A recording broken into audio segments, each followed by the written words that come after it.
नमस्कार मित्रों, एक बार फिर से आप सभी का स्वागत है हमारे इस चैनल में।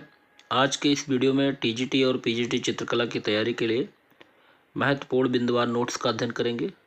और आज का ये जो बिंदुवार नोट्स है वो भारतीय प्रागैतिहासिक चित्रकला पर आधारित है। इसके पहले हम लोगों ने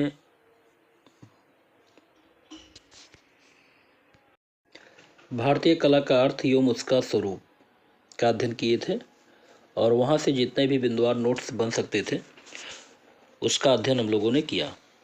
ये जो बिंदुवार नोट्स का अध्ययन हम लोग कर रहे हैं यूथ कंपटीशन टाइम्स के द्वारा कला परीक्षा पॉइंटर के नाम से बनाया गया है और बहुत ही महत्वपूर्ण पुस्तक है। वहीं से हम लोग अध्ययन कर रहे हैं, एक एक टॉपिक का एक एक चैप्टर का बिंदुवार नोट्स बनाया गया है।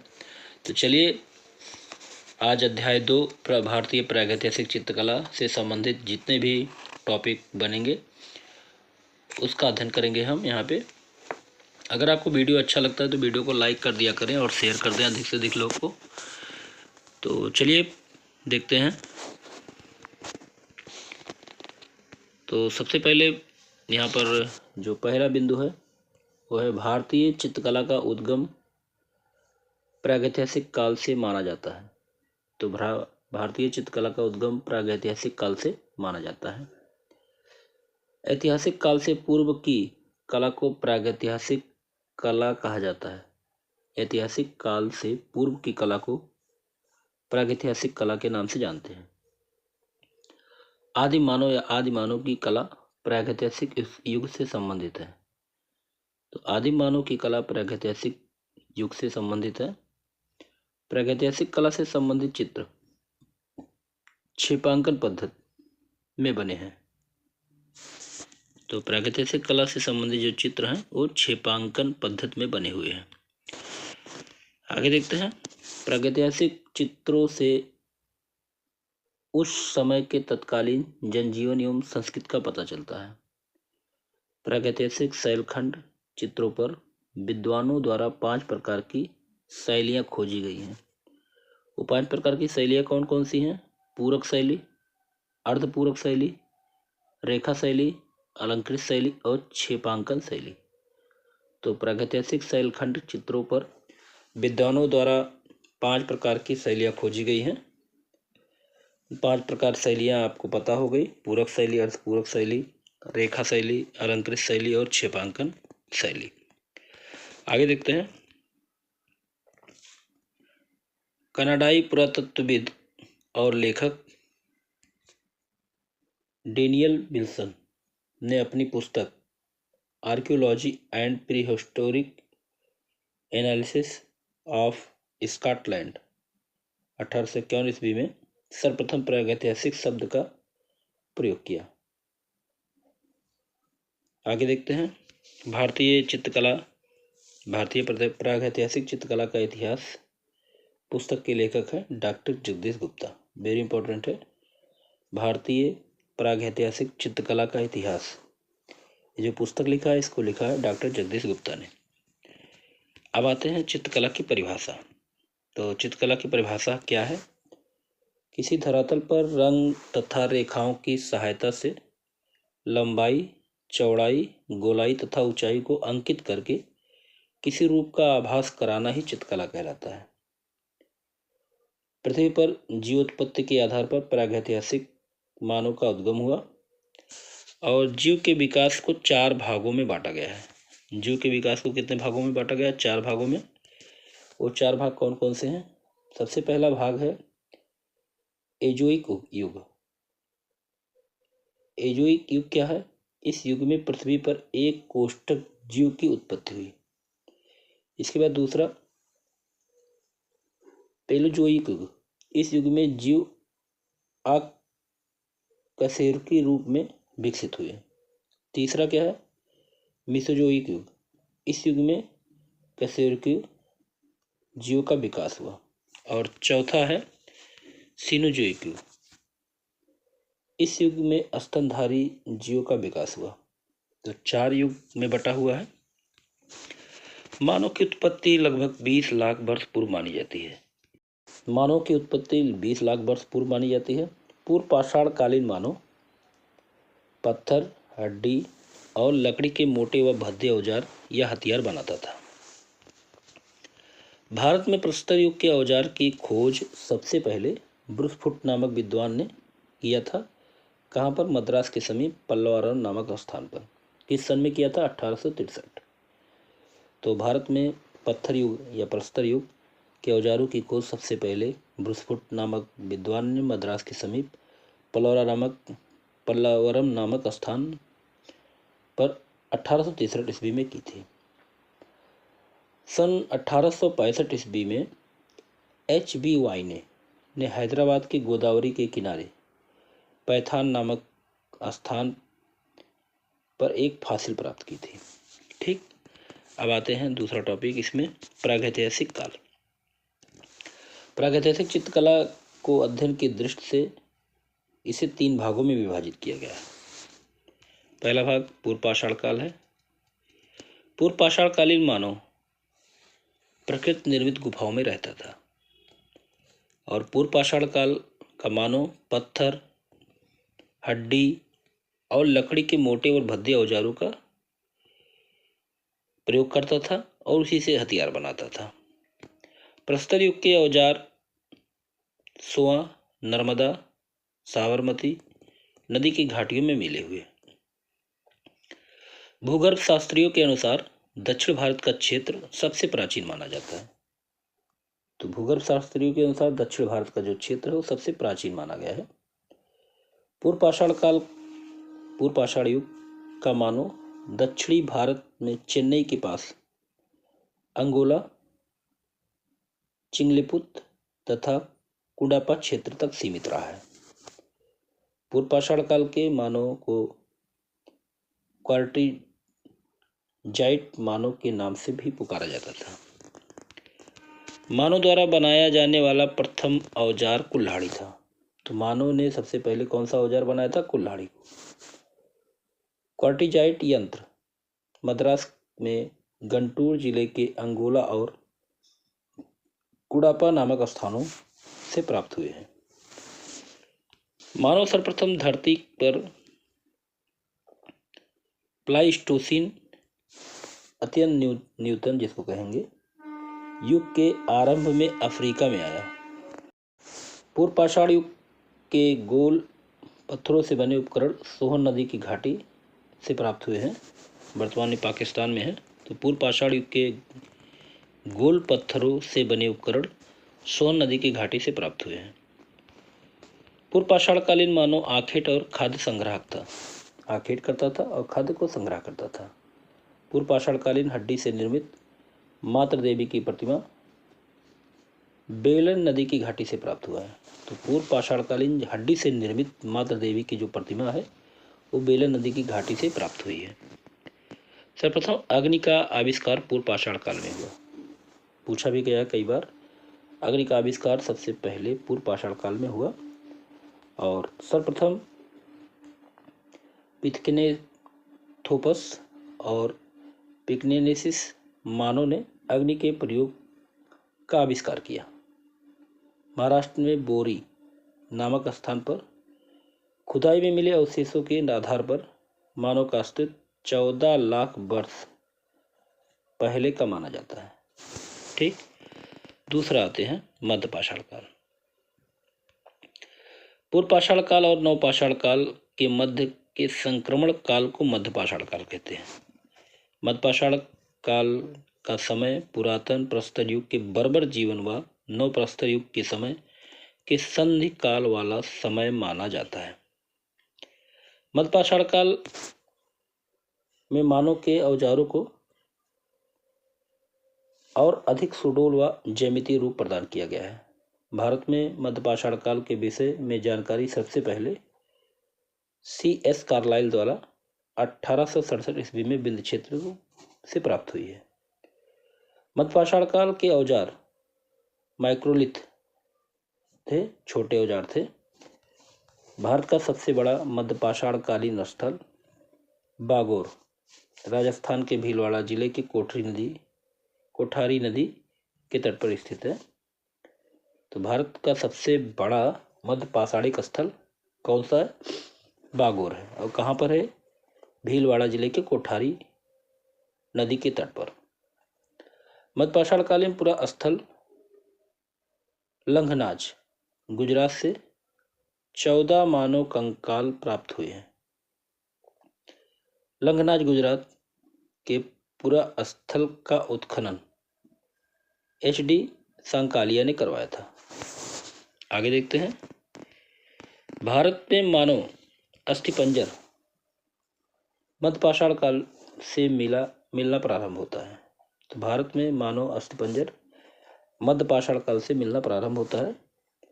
पशुपालन का प्राचीनतम साक्ष्य मध्य प्रदेश के आदमगढ़ और राजस्थान के बागोर से प्राप्त होता है। मानव के अस्थिपंजर का पहला अवशेष प्रतापगढ़ उत्तर प्रदेश के सरायनहर और महदा से प्राप्त हुआ है। मानव के अस्थिपंजर का पहला अवशेष प्रतापगढ़ के सरायनहर और मदहा से प्राप्त हुआ है। आगे आते हैं उत्तर पाषाण काल, जिसको नवपाषाण काल भी कहेंगे। तो भारत में नवपाषाण काल से संबंधित पुरातात्विक खोज डॉक्टर पाइमरोज ने प्रारंभ किया। ठीक, चलिए। भारतीय उपमहाद्वीप में नवपाषाणकालीन सबसे प्राचीन बस्ती मेहरगढ़ से प्राप्त हुई है। तो भारतीय उपमहाद्वीप में नवपाषाणकालीन सबसे प्राचीन बस्ती मेहरगढ़, जो कि पाकिस्तान के बलूचिस्तान प्रांत में है, यहीं से प्राप्त हुई है। नवपाषाणकालीन मानव घर्षित पालिशदार पत्थर के बने और हथियारों का प्रयोग करता था। नवपाषाणकालीन हथियारों में सर्वाधिक प्रयोग पत्थर की कुल्हाड़ी का किया जाता है। नवपाषाण काल में मानव सर्वप्रथम अस्थायी रूप से बसना प्रारंभ किया था। नवपाषाण युगीन प्राचीनतम बस्ती मेहरगढ़ से प्राप्त हुई है। उत्तर भारतीय नवपाषाण संस्कृत के अंतर्गत अनेक गर्तवास, जिसको गड्ढा घर कहते हैं, बुर्जहोम तथा गुफकराल से प्राप्त हुआ है। पहिए का आविष्कार नवपाषाण काल में हुआ। इंपॉर्टेंट है, पहिए का आविष्कार नवपाषाण काल में हुआ है। आगे देखते हैं। बुर्जहोम की कब्रों में पालतू कुत्ते अपने मालिकों के साथ दफनाए जाते थे। तो बुर्जहोम की कब्रों में पालतू कुत्ते के साथ उसके मालिक भी दफनाए गए हैं, ऐसा साक्ष्य मिला है। मानव ने कृषि कार्य की शुरुआत नवपाषाण काल से की। इंपॉर्टेंट है, मानव ने कृषि कार्य की शुरुआत कब से की? नवपाषाण काल से। कृषि के लिए अपनाई गई सबसे प्राचीन फसल में गेहूं और जौ थी। तो सबसे प्राचीन फसल जौ थी, उसके बाद गेहूं। तो इसको गेहूं और जौ को सबसे प्राचीन फसल माना जा सकता है कृषि के लिए, जो अपनाई गई थी। इलाहाबाद कोल्डिहवा से चावल का प्राचीनतम साक्ष्य प्राप्त होता है। नवपाषाण कालीन मानव का प्रमुख केंद्र जो था बेलारी था। नवपाषाण कालीन मानव का प्रमुख केंद्र बेलारी था और नवपाषाण कालीन मानव बस्तियों में रहना आरंभ किया था। तो बस्तियों में रहना मानव कब आरंभ किया? नवपाषाण काल में। नवपाषाण काल के मानव ने सर्वप्रथम मिट्टी के बर्तनों का आविष्कार किया। मानव ने सबसे पहले मिट्टी के बर्तनों का आविष्कार किया। मिट्टी के बर्तन बनाने हेतु चाक का आविष्कार भी नवपाषाण काल में हुआ। नवपाषाणकालीन एक गड़ा हुआ गोल यंत्र नर्मदा की घाटी से प्राप्त हुआ है। उत्तर पाषाणकालीन मानव ने सर्वप्रथम चित्रकला का प्रयोग किया। उत्तर पाषाणकालीन मानव ने सबसे पहले चित्रकला का प्रयोग किया। पालिश लगाने की कला का आरंभ नवपाषाण काल से हुआ है। नवपाषाण काल की चित्रकला के प्रमुख उदाहरण मिर्जापुर, सिंघनपुर तथा बेलारी से प्राप्त होते हैं। तो नवपाषाण काल की चित्रकला का प्रमुख उदाहरण कहाँ से प्राप्त हुआ है? मिर्जापुर, सिंघनपुर और बेलारी से। ठीक, चलिए आगे देखते हैं। उत्तर पाषाण काल का मानव सारे भारतवर्ष में फैल गया और बेलारी उसका प्रधान केंद्र था। देखिए, जो आपका बिंदुवार रिवीजन है ये बहुत ही इम्पोर्टेंट है और इसको आप 1-2 बार जरूर देखिए, जिससे आपका पूरा रिवीजन हो जाए चलिए आगे देखते हैं। नवपाषाणकालीन नर्मदा घाटी में दरियाई घोड़े तथा अन्य पशुओं की अश्मीभूत हड्डियां प्राप्त हुई है। नवपाषाण युगीन मानव की यंत्र निर्माण करने की जो उद्योगशालाएं थी वो दक्षिण भारत से प्राप्त हुई हैं। ठीक, आगे देखते हैं। कुछ स्थानों पर हिरोजी के टुकड़े, सिल और पत्थर प्राप्त हुए हैं जिन पर हिरोजी को पीसा जाता था। ज्यामितीय या आमूर्तन कला का विकास नवपाषाण काल में हुआ था। इंपॉर्टेंट है, ज्यामितीय या अमूर्त कला का विकास नवपाषाण काल में हुआ था। प्रागैतिहासिक चित्रों पर प्रमुख शोध एवं उनके लेखक कौन हैं, उनके विषय में अध्ययन करते हैं। तो भारत में प्रागैतिहासिक आलेखनों एवं चित्रों के अनुशीलन करने वाले विद्वानों में एलन हाटक वराडिक हैं, स्टुअर्ट पिगार्ड हैं, D.H. गार्डन हैं, प्रोफेसर जुनेर हैं, लियोनार्ड अडम हैं, श्री F.R. ऑल्चिन हैं तथा श्रीमती ऑल्चिन हैं, W. एंडरसन हैं, काकवर्न हैं और C.A. सिल्वेलार्ड, पंचानन मित्र और मनोरंजन घोष, ये सब भारत में प्रागैतिहासिक आलेखन एवं उनकी अनुशीलन करने वाले विद्वान हैं। अब देखते हैं आगे। प्री हिस्टोरिक इंडिया, इंपॉर्टेंट है। प्री हिस्टोरिक इंडिया 1950 में ये पुस्तक आई थी। इस पुस्तक को स्टुअर्ट पिगार्ड है, जिसमें प्रागैतिहासिक समय की प्रमाणिक सामग्री से भरपूर है। तो प्री हिस्टोरिक इंडिया नामक पुस्तक स्टुअर्ट पिगार्ड इसके रचनाकार हैं। आवर हेरिटेज इन आर्ट 1952 में पुस्तक आई थी। इसके लेखक है असित कुमार हलदार। इंपॉर्टेंट है, आवर हेरिटेज इन आर्ट 1952 में इस पुस्तक के लेखक हैं असित कुमार हलदार। इसके बाद देखते हैं pre historic India. Pre historic India 1923 इस नामक पुस्तक पंचानन मित्र की है। इंडियन पेंटिंग 1929 में, इसके लेखक हैं Parsi brown. Pre historic art of India Leonard Adam द्वारा 1940 में, 1949 में और 1954 में ये प्रकाशित हुई थी कई भागों में। A.H. वार्डिक ने अपनी पुस्तक, वार्डिक की जो पुस्तक है, A.H. वार्डिक की पुस्तक प्री हिस्टोरिक पेंटिंग 1958 में आई थी। 3 महत्वपूर्ण प्रागैतिहासिक चित्रों का अंकन किया गया है इसमें, जो निम्नवत है। नंबर 1 सोहरो घाट का घायल सुअर, नंबर 2 होशंगाबाद का भैंसा, नंबर 3 सिंघनपुर का आखेट। आगे देखते हैं। प्रागैतिहासिक शिला चित्रों के महत्वपूर्ण स्थल और खोजकर्ता। ठीक, इंपॉर्टेंट है और निश्चित है यहाँ से प्रश्न पूछे जाते हैं और पूछे जाएंगे। तो एक तरफ वर्ष दिया है, दूसरा तरफ प्रागैतिहासिक स्थल और तीसरा दिया गया है खोजकर्ता। तो चलिए देखते हैं। तो सबसे पहले 1880 में मिर्जापुर क्षेत्र में खोजा था कार्लाइल ने। तो प्रागैतिहासिक शिला चित्रों की खोज 1880 में मिर्जापुर क्षेत्र में कार्लाइल के द्वारा खोजा गया था। फिर 1892 ईस्वी में बेलारी में जो प्रागैतिहासिक शिला चित्रों को खोजा था उनका नाम था F. फॉसेट। 1907 में बांदा स्थान पर प्रागैतिहासिक शिला चित्रों का जो महत्वपूर्ण स्थल खोजा गया था उसके खोजकर्ता थे C.A. सिल्वेराड। सिंघनपुर 1910 में सिंघनपुर स्थान पे खोजा गया था, इसको खोजा था C.W. एंडरसन ने। 1952 में होशंगाबाद में मनोरंजन घोष ने प्रागैतिहासिक शिला चित्रों की खोज की थी। और 1936 में पंचमढ़ी में D.H. गार्डन ने किया था। की शिला चित्रों की खोज D.H. गार्डन ने किया था। और 1958 में भीमबेटका की शिला चित्रों की खोज की थी B.S. वाकड़कर ने। तो एक बार और देख लेते हैं, इंपॉर्टेंट है। मिर्जापुर क्षेत्र की खोज, शिला चित्रों की खोज कौन की थी? कार्लाइल ने। बेलारी में F. फॉसेट ने।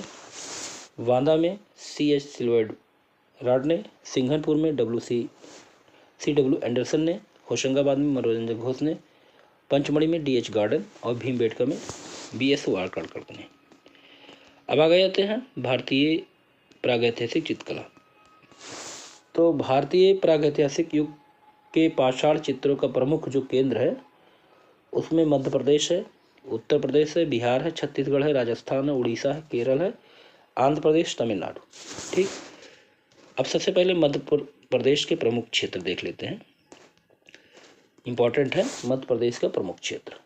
तो मध्य प्रदेश में जो प्रमुख क्षेत्र कौन कौन से हैं? पंचमढ़ी है, पहाड़गढ़ है, भीमबेटका है, रायगढ़ है जो कि वर्तमान में छत्तीसगढ़ में है, मंदसौर में है, होशंगाबाद में है, आदमगढ़ में है, भोपाल, ग्वालियर, रायसेन आदि क्षेत्रों से प्रागैतिहासिक चित्र प्राप्त हुए हैं। तो मध्य प्रदेश के कुछ क्षेत्र विशेष हैं जहां से प्रागैतिहासिक चित्र प्राप्त हुए हैं, जिसमें पंचमढ़ी, पहाड़गढ़, भीमबेटका, रायगढ़, मंदसौर, होशंगाबाद, आदमगढ़, भोपाल, ग्वालियर, रायसेन। ठीक, अब सबसे पहले अध्ययन करेंगे पंचमढ़ी। ठीक, तो पंचमढ़ी जो है, पंचमढ़ी की गुफाएं महादेव पर्वत श्रृंखला में अवस्थित है। इम्पॉर्टेंट है, पंचमढ़ी की गुफाएं किस पर्वत श्रृंखला में है? महादेव पर्वत श्रृंखला में अवस्थित है। पंचमढ़ी की खोज कौन किया था? D.H. हंटर ने 1932 में किया था। पंचमढ़ी की खोज किसने की थी? Doctor G.R. हंटर ने 1932 में किया था। और पंचमढ़ी के चित्रों को प्रकाश में लाने का श्रेय D.H. गार्डन को है। ठीक है, D.H. गार्डन को है। तो दो चीज़ है, पंचमढ़ी की खोज सबसे पहले डॉक्टर G.R. हंटर ने किया था 1932 में, और इनके चित्रों को प्रकाश में लाने का जो श्रेय है D.H. गार्डन को है। ठीक, आगे देखते हैं। पंचमढ़ी के चित्रों को स्पेन के अल्तामीरा के समकक्ष माना जाता है। स्पेन की जो प्रागैतिहासिक शिला चित्र है, अल्तामीरा के समकक्ष पंचमढ़ी के चित्रों को माना जाता है। पंचमढ़ी में कुल 50 गुफाएं अवस्थित हैं। पंचमढ़ी में कुल टोटल कितनी गुफाएं हैं? 50 गुफाएं अवस्थित हैं। पंचमढ़ी के चित्र घरेलू एवं सामाजिक जीवन से संबंधित हैं। पंचमढ़ी के प्रमुख चित्र आखेट के लिए प्रस्थान करते, शहद एकत्रित करते, घुड़सवार योद्धा, वाद्य यंत्रों को बजाते वादक, शस्त्रधारी सैनिक, ये सब पंचमढ़ी के घरेलू चित्र सामाजिक जीवन से संबंधित है। तो यहाँ पर देखिए पंचमढ़ी में जम्बूद्वीप नृत्य वादन करते हुए चित्र है और शहद एकत्रित करते हुए ये पंचमढ़ी से मिला हुआ है। आगे देखते हैं। सितार वादक तथा गर्दभ मुख देवता का चित्र पंचमढ़ी के लश्करिया खोह से प्राप्त हुआ है। ठीक, आगे देखते हैं। सशस्त्र युद्धों के दृश्य पंचमढ़ी से प्राप्त हुए हैं। सबसे अधिक धनुधरों का चित्रण पंचमढ़ी से प्राप्त हुआ है। याद कर लीजिएगा, सबसे अधिक धनुधरों का चित्रण कहाँ से मिला है? पंचमढ़ी से मिला हुआ है। महादेव पर्वत श्रृंखला में अवस्थित इमली खोह से सांभर के आखेट का दृश्य मिला हुआ है। पंचमढ़ी में भाड़ा देव गुफा की छत पर शेर के आखेट का दृश्य मिला है। महादेव बाजार गुफा में विशालकाय बकरी का चित्र प्राप्त हुआ है। पंचमढ़ी के प्रागैतिहासिक चित्रों को पुतरी कहा जाता है। पंचमढ़ी के प्रागैतिहासिक चित्रों को क्या कहते हैं? पुतरी। पंचमढ़ी के अन्य गुफाएं जहां पर चित्रित शिलाश्रय प्राप्त हुए हैं उसमें लश्करिया खोह, नींबू भोज, बनियाबेरी आदि। पंचमढ़ी में चित्र प्रायः 3 श्रेणियों में दिखाई देते हैं।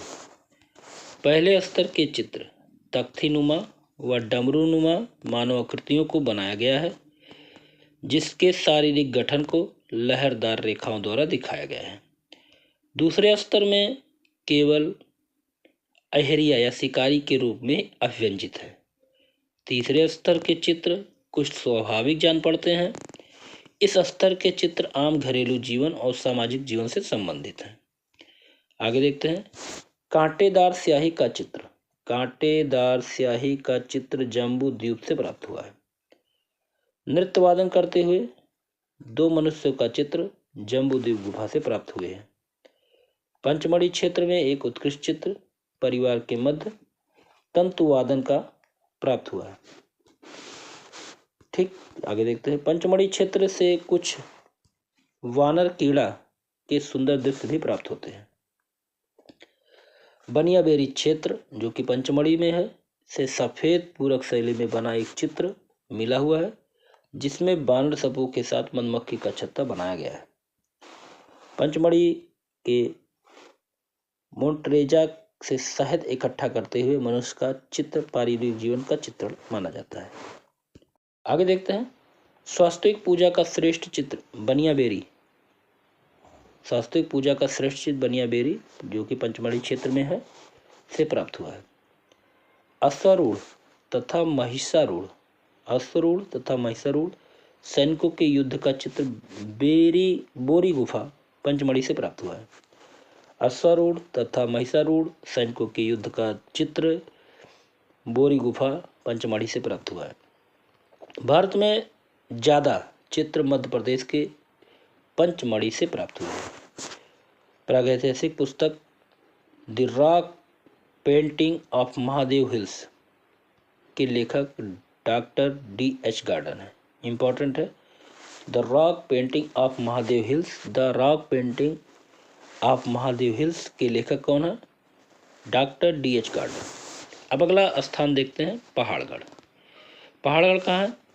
ग्वालियर से 150 किलोमीटर दूर मुरैना जिले के पहाड़गढ़ के निकट आसान नदी के तट पर एक घाटी के लगभग 10,000 ईस्वी पूर्व से लेकर 100 वर्ष पूर्व के मध्य की गुफाएं या शिलाचित्र प्राप्त हुए हैं।